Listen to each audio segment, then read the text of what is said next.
El Concilio Vaticano II, un gran regalo de Dios para nuestros tiempos, una producción de la Arquidiócesis de Manizales. Reciban un saludo muy cordial en el Señor. Continuamos con nuestros programas y encuentros sobre el Concilio Vaticano II. En esta ocasión vamos a entrar de lleno en la reflexión sobre la constitución dogmática sobre la divina revelación Dei Verbum del Concilio Vaticano II. En nuestro camino en el que trataremos de conocer capítulo por capítulo todas las enseñanzas, por lo menos de las grandes constituciones del Concilio Vaticano II, nos llenamos de una gran alegría porque vemos cómo Dios nuestro Señor en cada tiempo a su iglesia le enseña lo que contiene su corazón. De eso se trata la divina revelación y eso es lo que más nos alegra. Saber que Dios está siempre comunicándose con nosotros y comunicándonos lo que sirve para nuestra salvación. Tengan también en cuenta que en este año, que es Año Santo, por voluntad del Papa Francisco de feliz memoria, y ahora bajo el cuidado del gran pastor, el Papa León, la enseñanza y la reflexión sobre el Concilio Vaticano II sirven para ganar las indulgencias propias del Año Santo, así que con toda fe y con cariño escuchémoslo. En el día de hoy nuestro capítulo es la naturaleza de la divina revelación, es decir, lo que es en sí misma la revelación de Dios. Permítanme, les cito para que nos cimentemos bien firmemente sobre la palabra de Dios, un texto que es peculiar porque se dirige a las idolatrías que Pablo encuentra en el mundo de su época. Ya han pasado esas épocas terribles de confusión de cosas, ¿no? Que unas personas creen que el sol es Dios o que la tierra es una diosa, etc. Esa clase de idolatrías, digamos, un poco más materialistas. En tiempo de Pablo, es decir, hace 2000 años, las idolatrías son más parecidas a las que nosotros tenemos, el poder, el placer o el dinero o el propio yo, como lo hemos reflexionado en este ambiente en muchas otras ocasiones.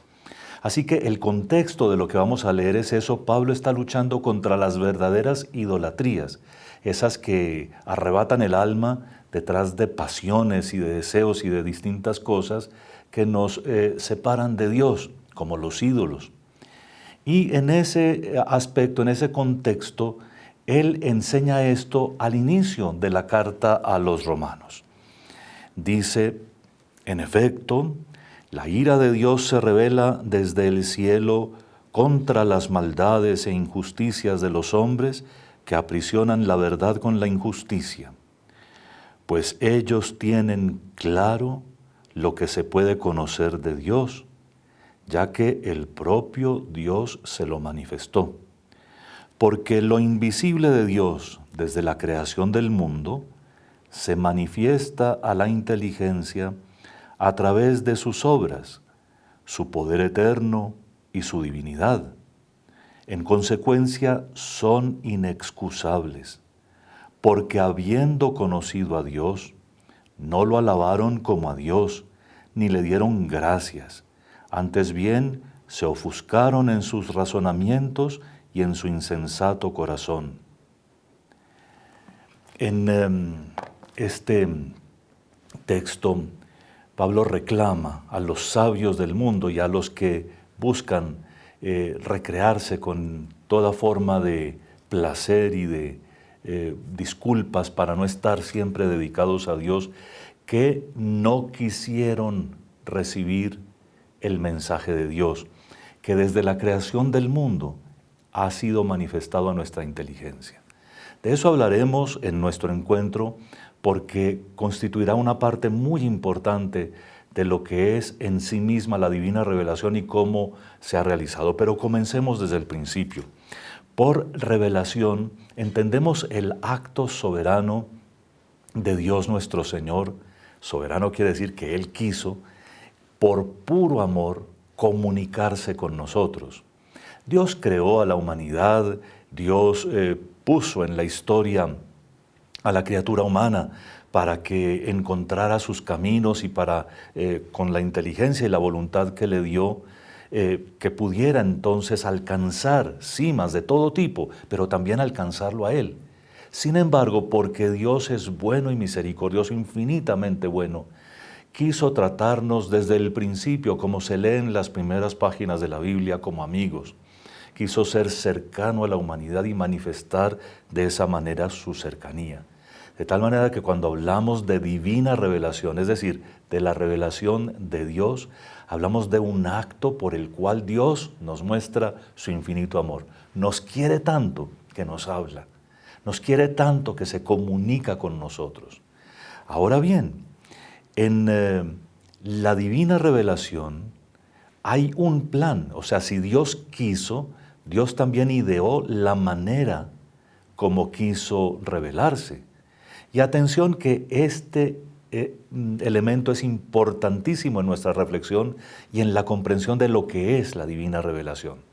Dios, para desarrollar su plan de comunicarse con nosotros, puso en juego obras y palabras. Dios no se revela solo con mensajes, con palabras, sino también con hechos, con obras.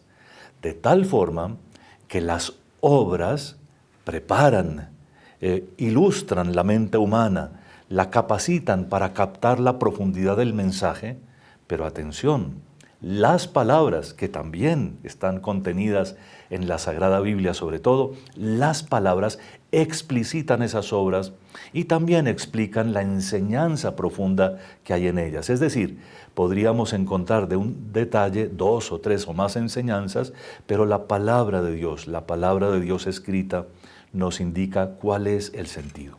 Apréndanse por favor esto, porque es actual además.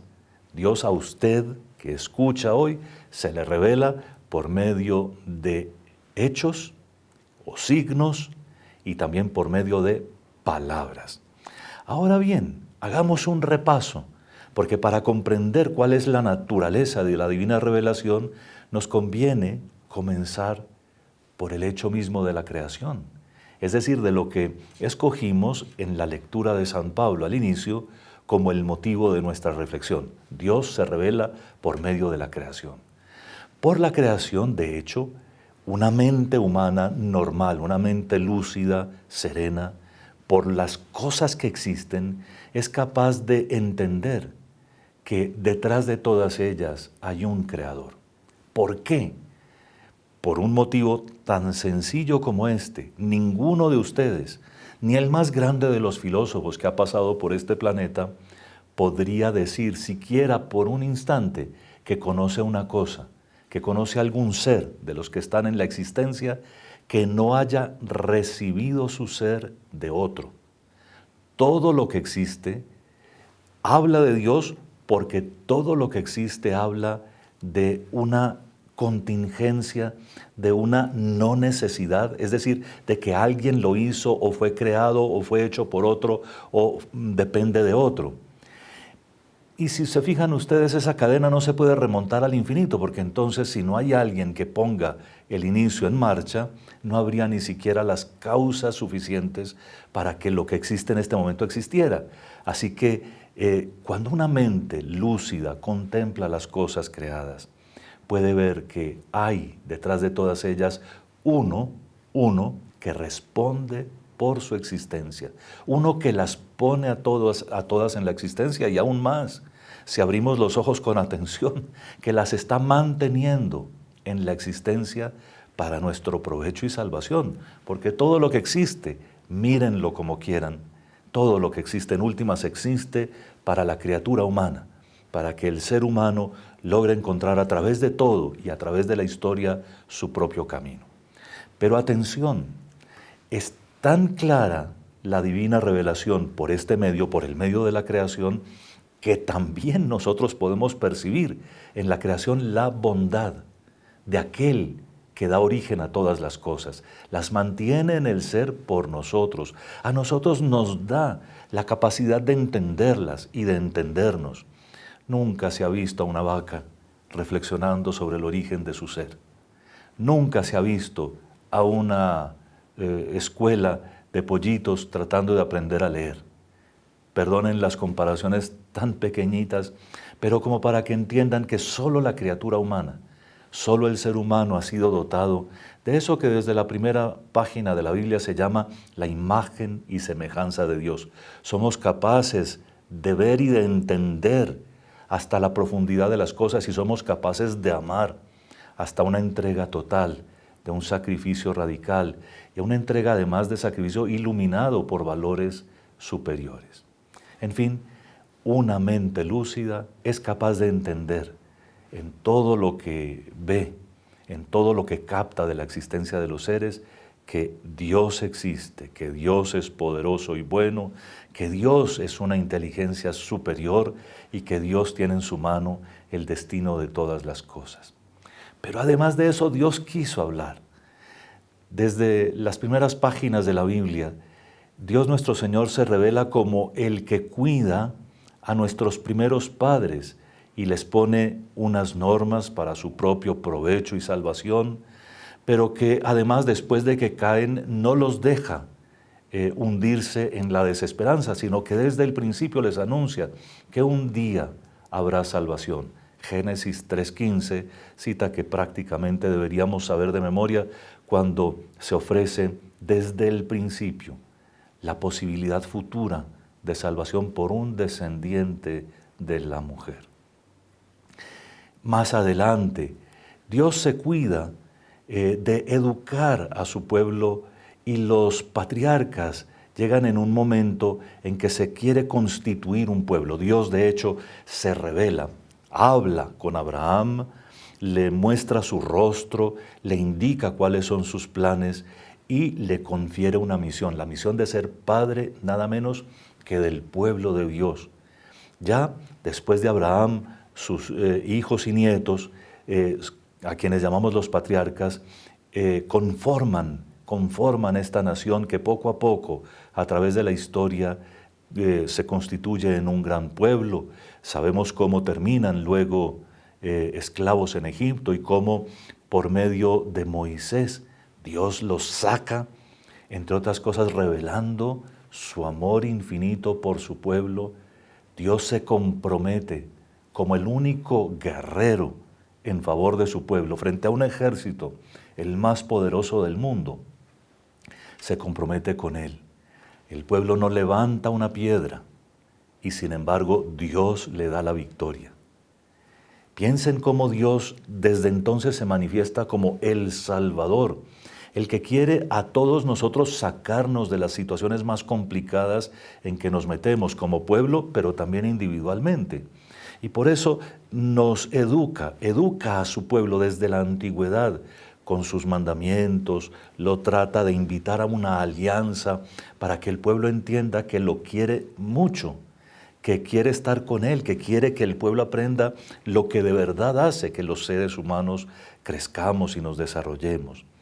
Vean, todo lo que se sale del marco de los 10 mandamientos deshumaniza, de cualquier mandamiento, aunque uno sienta que por incumplir uno se siente más grande, más interesante, más persona. Es exactamente al contrario.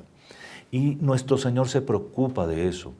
Y sobre todo se preocupa por medio de los profetas, de que el pueblo entienda el valor del primer mandamiento, porque es en últimas, en el amor total de Dios y en la entrega total a Él, como el corazón humano es capaz de producir lo máximo y de alcanzar también su salvación, liberándose de las ataduras a lo que es pasajero y a lo que es frágil y perecedero.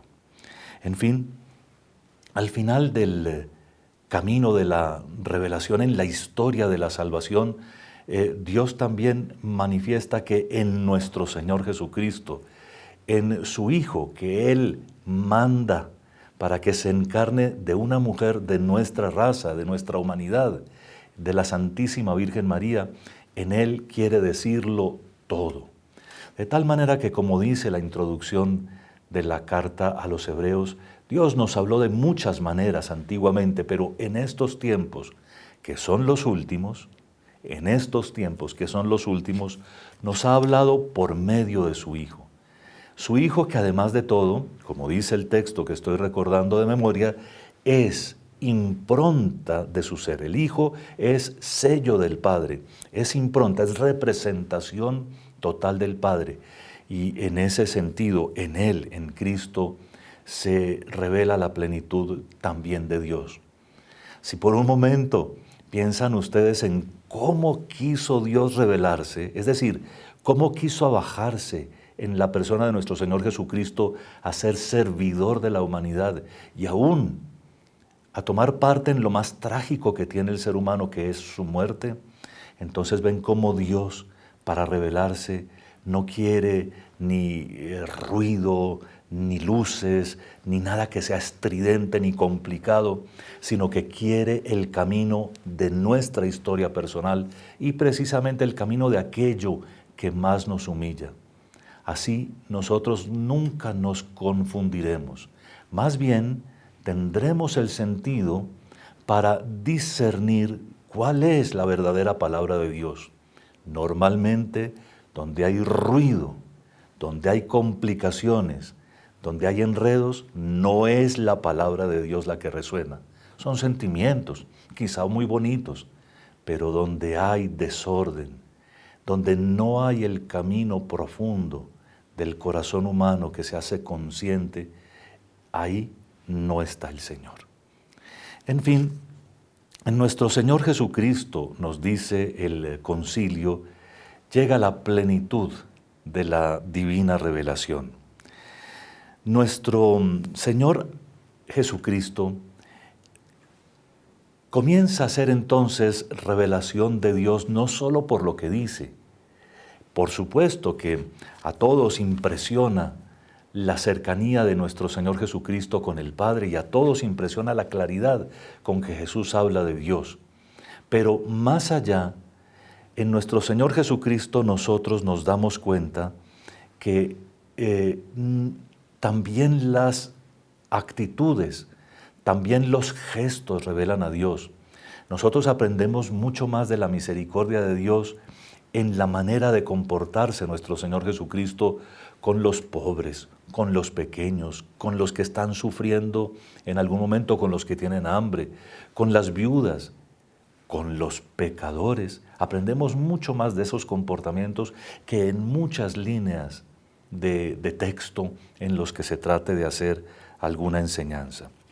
Por eso es tan grande el misterio que ocurre en Cristo y por eso en Él se da la revelación definitiva. Así pues que en Él, en sus gestos, en sus palabras, en sus comportamientos, pero sobre todo en su muerte y su resurrección y en el envío del Espíritu Santo, se llega a la plenitud de la revelación. Quiere decir esto además, para que también sepamos discernir lo que ocurre en nuestro ambiente, que no se pueden esperar otras revelaciones particulares o parciales. Fíjense, por ejemplo, cómo en cada época hay siempre por ahí gente que quiere como escribirle otro libro a la Biblia y entonces comienza con el cuentecito que es que a mí Dios me habló, que es que se me apareció, que es que me dijo, que esto y lo otro. En la Iglesia Católica, por supuesto que entendemos y valoramos el que muchos santos hayan tenido revelaciones privadas, pero también enseñamos a nuestros fieles que nadie está obligado a creer en revelaciones privadas y que esas no son las que nosotros proclamamos como palabra de Dios. Algunos hermanos nuestros virtuosísimos, llenos de ardor y de celo por la causa de Dios, seguramente el Señor les ha manifestado su voluntad de distintas formas. Algunos los ha consolado y confortado con gracias visibles, con gracias audibles, en fin. Dios se ha querido manifestar a ellos de muchas maneras, pero siempre, si son legítimas esas manifestaciones, es para el bien de otros, para el bien de la Iglesia. Y ninguno de nosotros necesita ninguna revelación para poder entender lo que Dios nuestro Señor nos dice. De tal manera que, atención, hasta la última revelación de nuestro Señor Jesucristo, que será el día del juicio final, no habrá otra revelación. Ya en Cristo, en lo que nosotros tenemos en nuestros evangelios, allí está la plenitud de la divina revelación. Ahora, frente a este misterio, el ser humano responde con la fe. La fe, esa virtud preciosísima, maravillosa, que también es un regalo de Dios, para la cual también se necesita que la gracia de Dios nos estimule, es la capacidad de responder a lo que Dios nos revela por sus palabras y con sus obras.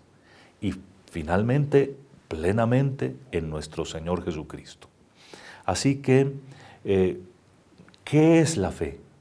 La fe es el regalo de Dios que no niega a nadie que escuche con atención su palabra, que nos hace captar las cosas de tal forma que, además de lo que humanamente alcanzamos a saber de Dios por la creación o por algunos de sus revelaciones, nos permite tener la certeza total de que lo que estamos creyendo y escuchando es la verdad.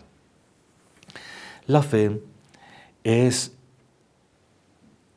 una entrega total de la mente y del corazón humano que no renuncian a sus propias potencias. Nuestra mente, creyendo, no renuncia a ser racional. Si es irracional, no es revelación.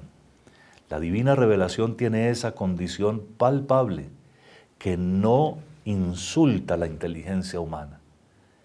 Y tampoco es inalcanzable. Por supuesto que el nivel de Dios y la grandeza de Dios están siempre más allá de lo que la humanidad puede, pero todo lo que Dios nos lo pide porque lo podemos hacer, y lo podemos hacer porque Él nos concede la gracia de poderlo hacer. Así que la fe es una virtud preciosísima que debemos cuidar y cultivar más que cualquier cosa, porque frente a este misterio que estamos ahora reflexionando, el de la revelación de Dios, ese es el regalo máximo, en la capacidad de captar lo que Dios nos ha revelado y de asimilarlo como revelación divina. La Iglesia ha cuidado un concepto que les voy a enseñar en este momento como obediencia de la fe desde hace muchísimo tiempo. Obedecer, en sus raíces, tiene la forma del verbo escuchar. Es escuchar con atención, escuchar con mucha atención, obedecer. Y la fe se presenta siempre como una obediencia que no nos hace ni sumisos, ni perdidos, ni nada que sea como menos digno del ser humano, sino que al contrario, nos muestra dónde está el ser humano en su relación con Dios, y nos muestra cómo Dios quiere que aún por la obediencia de la fe, logremos lo máximo, nuestra realización más plena, la plenitud de las capacidades de nuestra condición humana. Todo esto se entiende cuando captamos que nuestro Señor Jesucristo es palabra de Dios, es la palabra de Dios que se encarnó y que por su muerte y su resurrección tocó toda humana realidad hasta la profundidad de la muerte, y que nos envió por este camino al Espíritu Santo para que, obrando por gracia, obrando en la gracia en nuestros corazones, también produzca la fe y con ella la respuesta adecuada a Dios.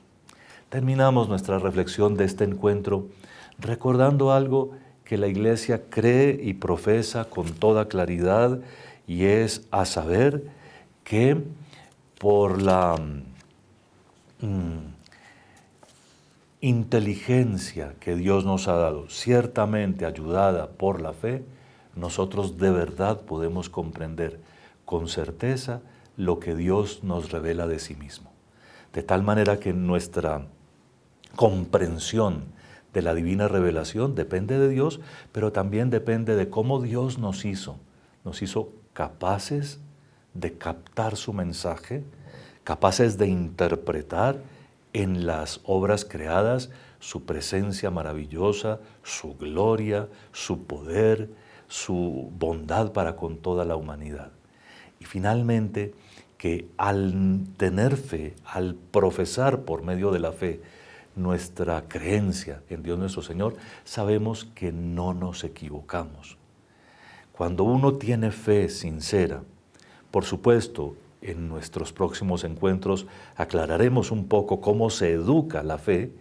Cuando uno tiene una fe sincera y clara, bien educada, una obediencia de fe cultivada a la escucha de la palabra de Dios y de la enseñanza de la Iglesia, uno tiene la certeza de que no se equivoca. De tal manera que aquí no hay prepotencia de ningún tipo, hay simplemente un encuentro entre aquello que Dios creó en nosotros desde el principio y aquello que Él nos revela también desde el principio. Él nos hizo capaces de recibir su divina, su bondadosa revelación porque Él tenía ese plan. Él quería hablarnos cuando Él ideó la creación de la humanidad, ya tenía el deseo de hacerse cercano a nosotros y de invitarnos a compartir con Él su propia existencia, su propia vida, sus bendiciones. Mientras volvemos sobre estos temas y seguimos en nuestra reflexión, traten de pensar con intensidad en lo que de Dios nos dice la naturaleza. Piensen en los paisajes que más les gustan, las criaturas, los animalitos, las cosas que más los complacen. En fin, piensen en los seres de la creación, en las personas que aman y piensen lo que Dios dice de sí mismo en cada persona, en cada acontecimiento, en cada uno de los seres de nuestra existencia. Les aseguro que ustedes también harán una experiencia de fe muy profunda. Como en este año santo podemos ganar las indulgencias si cumplimos con las condiciones, la confesión, la comunión sacramental y la oración por las intenciones del Romano Pontífice, oremos por el Papa León juntos. Padre nuestro que estás en el cielo, santificado sea tu nombre, venga a nosotros tu reino, hágase tu voluntad en la tierra como en el cielo. Danos hoy nuestro pan de cada día, perdona nuestras ofensas, como también nosotros perdonamos a los que nos ofenden.